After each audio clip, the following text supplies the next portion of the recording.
I just want to start with a prayer. Father God, thank you for the privilege of speaking to my church family this morning.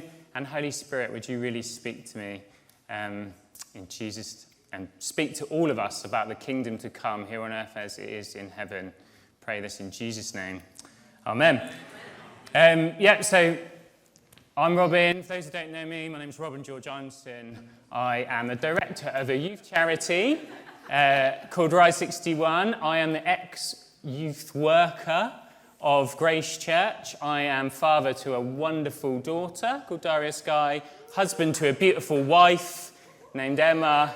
I am a loyal servant of the true King who we've been singing about, Jesus Christ, and I long and have dedicated my life to seeing his kingdom come on Bemerton Heath as it is in heaven.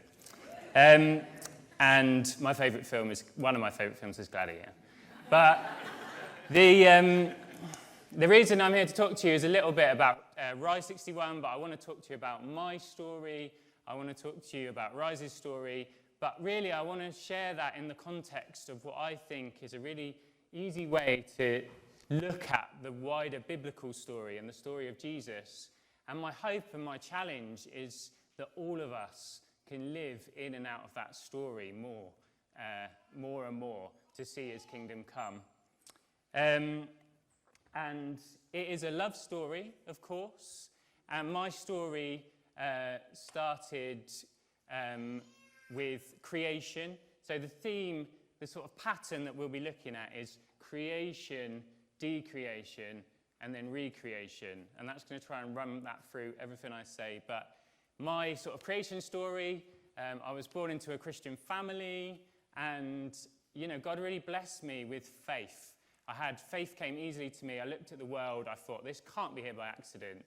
So I believed in God, but my decreation was that I was a bit of a coward, and I was selfish, and I didn't want to live by God's ways. I wanted to live my own life. I was more concerned about girls and football and friends, and that was basically my story, childhood, teenage years. Got to university, and all the things that the world story was telling me that should fulfill my life when I got to university weren't. So I was left this big empty hole, and sort of my recreation came about in Easter 2004 when I watched The Passion of the Christ. And I just saw what Jesus had done for me viscerally on the screen, and I was like, he's done this for me, and I believe this stuff. I trust it, but I'm not trusting in it. I'm not living from this story. I'm being a coward. And ever since then, I've sort of passionately been in love with Jesus and passionately dedicated my life to evangelism and mission. And I was going to tell you about mine and Emma's story when we went to Exeter, and that kind of followed a bit of creation, decreation, involving being robbed at gunpoint, and then recreation, but I haven't got time for that. So that was us in Ecuador. Skip forward, a little taster. There's Emma, she looks a bit scared. Okay, so Rise's story, like all good stories in the kingdom, is not my story, it's a team story.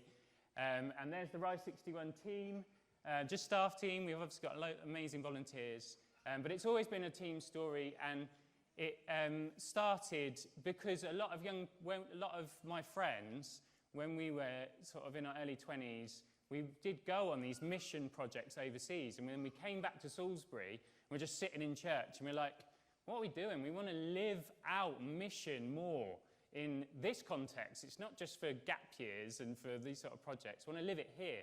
So we banded together. We started living in community houses.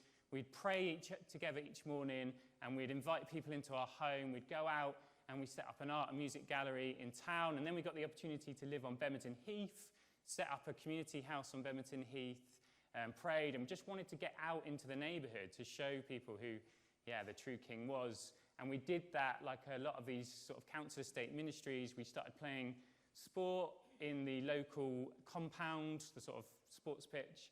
We just went there every Tuesday at 5:30 and just to play and see what happened. And we got to know a few people. It was months of us not having anyone. Then we got to know a few people. And then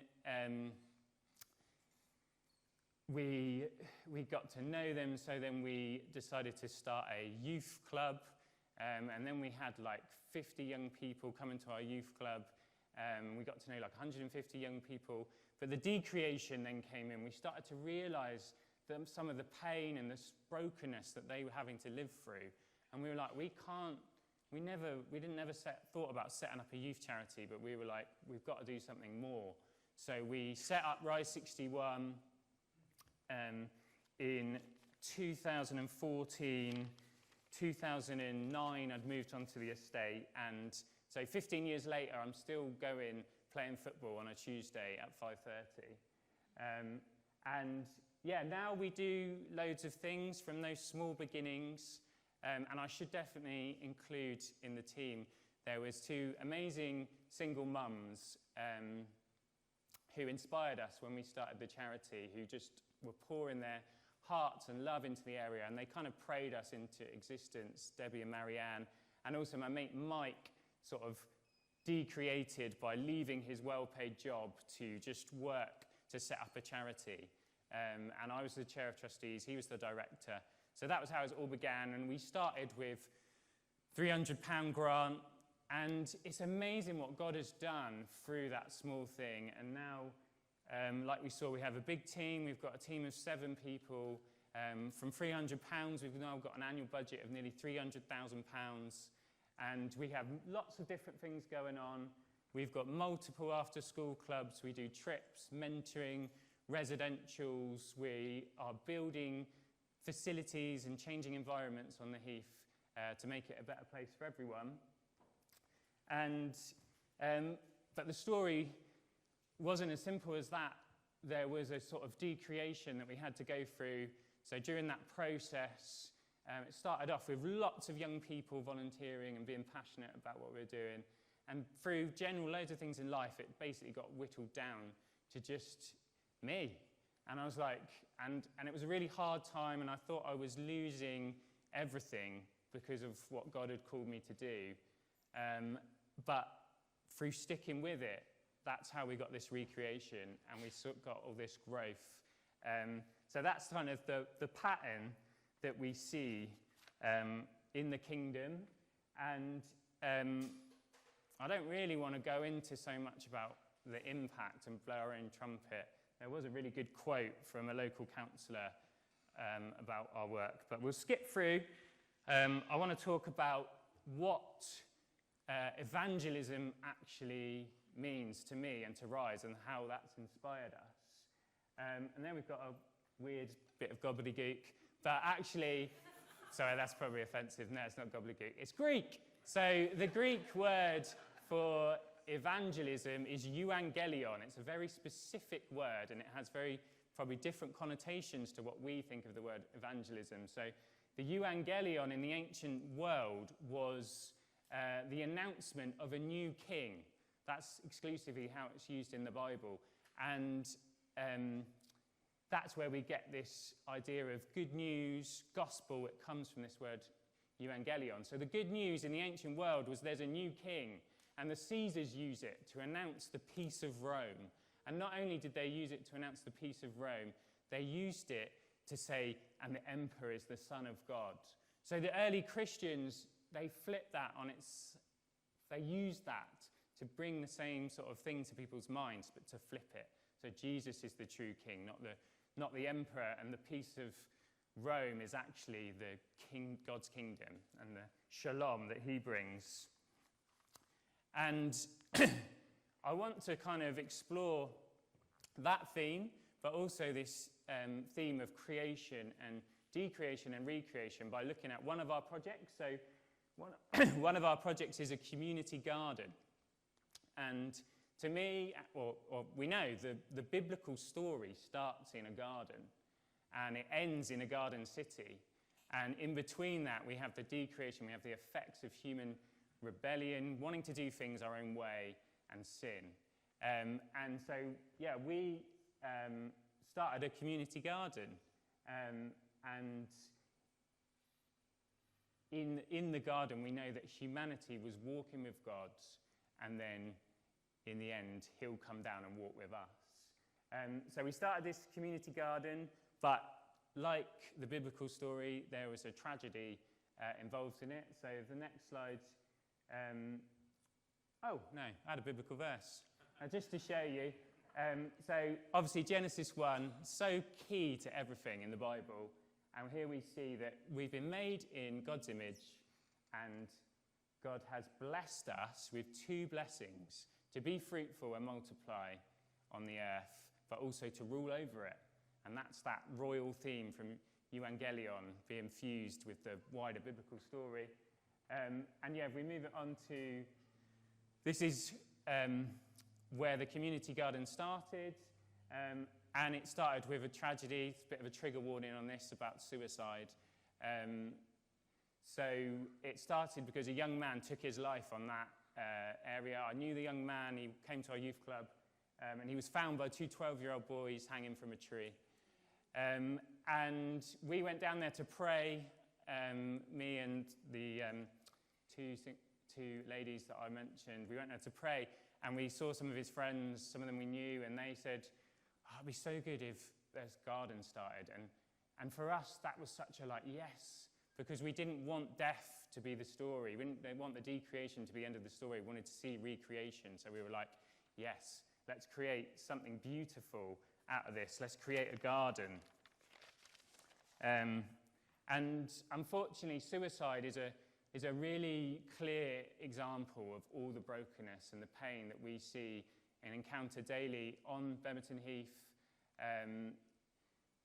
I've known a number of people who have committed suicide. There's generations of families where suicide runs through the male line. Poor Beth last term was often getting phone calls from a young girl she mentors and supports saying, no, I'm by the train tracks, or I'm at a bridge, can you come and get me because I'm about to throw myself off. So, it's a life and death sort of problem, and it's actually the biggest killer of young people in the UK. It's the biggest killer of men under the age of 50, because we've lost our story of hope, and the church is not proclaiming and making that story known enough that enough people are grabbing hold of it. So it's a big, huge problem. But as I said, God is in the business of bringing life out of death. And we see the garden now. It's beautiful. It's a place of life. It's a place of fun. It's a place where people can gather. And yeah, it's a visible representation of what we're trying to do. And obviously, it's kind of easy in a way to build a garden. It's not so easy to see that transformation in people's hearts. But that's what we really want to see. And if we flick onto the next one, but we did see a little bit of that. We had the joy of seeing Maureen get baptised a few weeks ago. And as Maureen said, she came over. I didn't really know why, but we were physically present on the heath at the garden. She came over, and from there, we have this story of recreation in her life. And hopefully in all of her descendants, because she's got a lot of them, over 70. One of them's there, helping me harvest the fruit of the garden. So hopefully that'll be a picture for Rise to come, that we will see, more of that. But we're not just interested in individuals, and the next sort of quote on the screen is from a man, a volunteer who's helped build the garden, and he talks about the garden changing the atmosphere and the environment on Bemerton Heath, and that's what we're about, not just individuals. We want to see the whole place transformed. And he actually came on an Alpha course with us and didn't accept Jesus, and that's okay, that's part of the story. But we're still friends, hopefully we will. And yeah, the next slide we see some familiar faces. So again, this story of creation, decreation, recreation, this royal authority has been given to us through Jesus. And when we go and enact it in sacrificial love in the world, then we see recreation. And these are some of the people who have volunteered their time to help build the garden. And again, that story runs throughout all the projects of Rise 61. Now, my frustration is I don't think often we live out that full story of the gospel. Often when we think of evangelism, we think of God being angry with the world, sending his son to die for us, and then maybe we'll go to heaven through that. Some of us will get to heaven, grab a few converts, go to heaven. We don't really know what that will be like. But to me, that's not the full presentation of the gospel. The full presentation is the kingdom coming on earth as it is in heaven. And we see this in Revelation. The New Jerusalem, the garden city, comes down to be with us. And Jesus says, I am making everything new. And the Greek word for new is not neos, meaning completely brand new. It's kainos, meaning the old has been transformed and renewed. So it's a physical resurrection. It's a physical recreation of this world made perfect is our hope. And that's what the story we're trying to live from. And when we live out of that story, that hope for the future, it comes to everyone. And other people can grab hold of that, even if they don't believe in Jesus or come to church. And we are at the moment going to see, if you go to the next slide, we are... Oh, that's a good one. Yeah, that's kind of what we're trying to do. Lots of bad things going to lots of good things. Yeah, we move on. The hope for the future is this whole community recreated. Obviously, individuals transformed, but also the whole community. And it's a bit like, to me, it's a bit like the story of the Exodus. Israelites saved out of slavery, but then they come to this sort of decreation. Do we get killed by the emperor, or do we go into this crazy dark sea and probably die in the sea? But they don't. They walk through it into the promised land. And we want to see that sort of promise come through on Bemerton Heath. So we're currently negotiating with the council for leases for land. They want to give us land.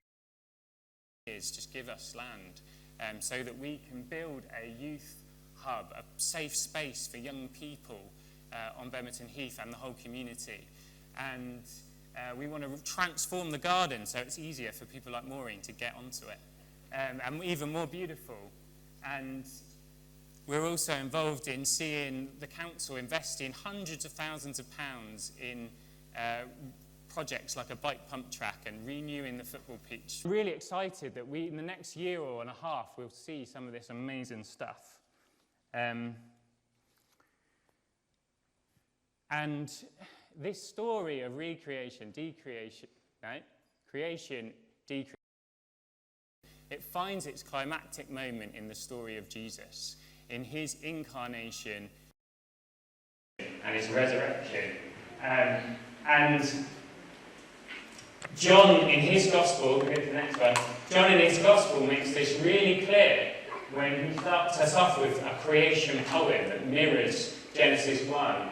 Even if it starts off in the beginning, every Jew would be like, boom, Genesis 1.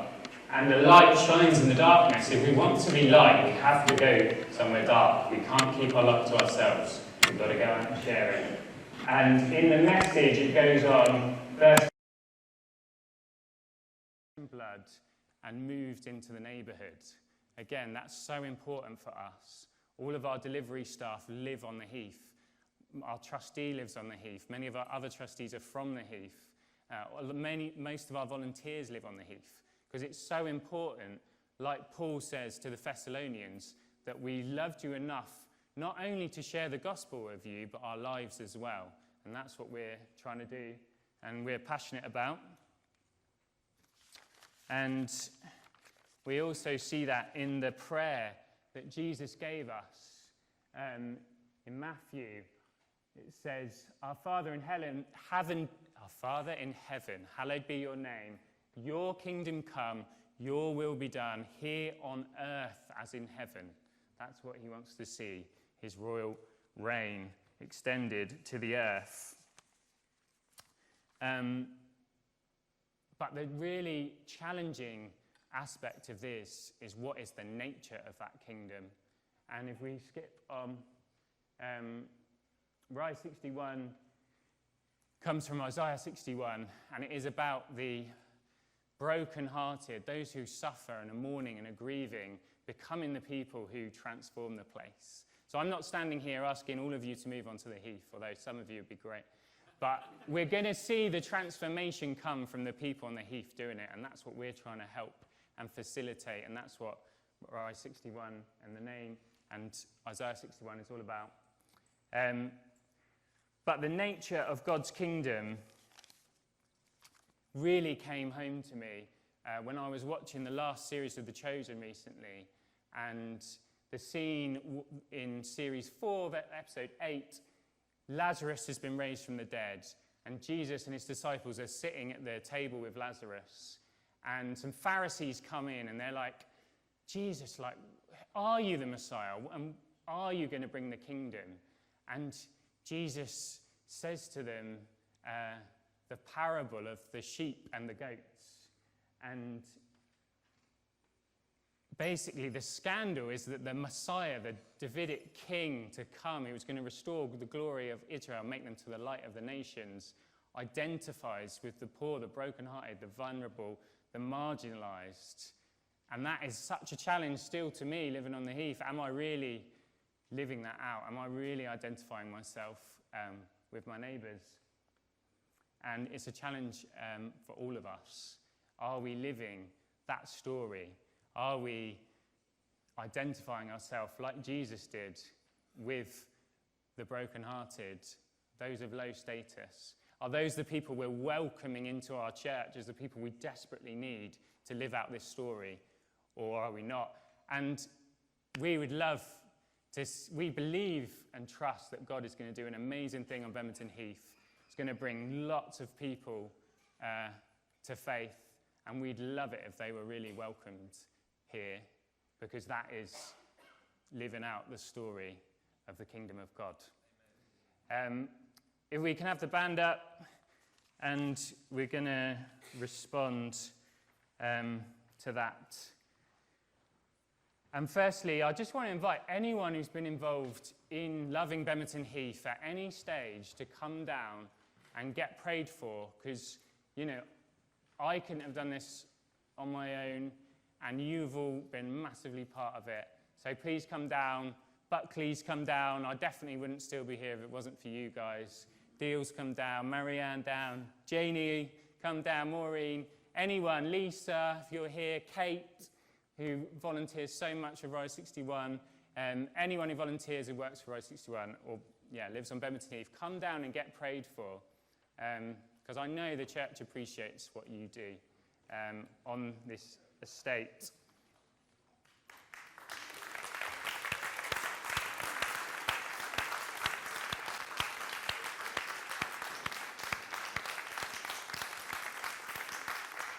And I want to, if anyone else, because this isn't the only, obviously, story of God's kingdom coming here on earth as it is in heaven, here in Salisbury. So if you're at any stage of that story, if you're in the creation story, if you just want to fall in love with Jesus, because it only comes from that place.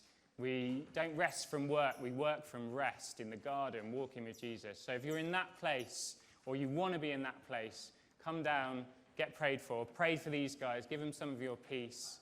If you're going through decreation, if everything just looks like death and despair and lack of hope, you know, that's part of our story. It's normal, it's natural. Come down, get prayed for, and hopefully, or I know, if you keep your trust in God, he'll recreate you. And if you're in that period of recreation where you've burningly got a desire to see God's kingdom come in your workplace, in your community, in your school, or anywhere, come down and get prayed for whilst the band lead us in worship.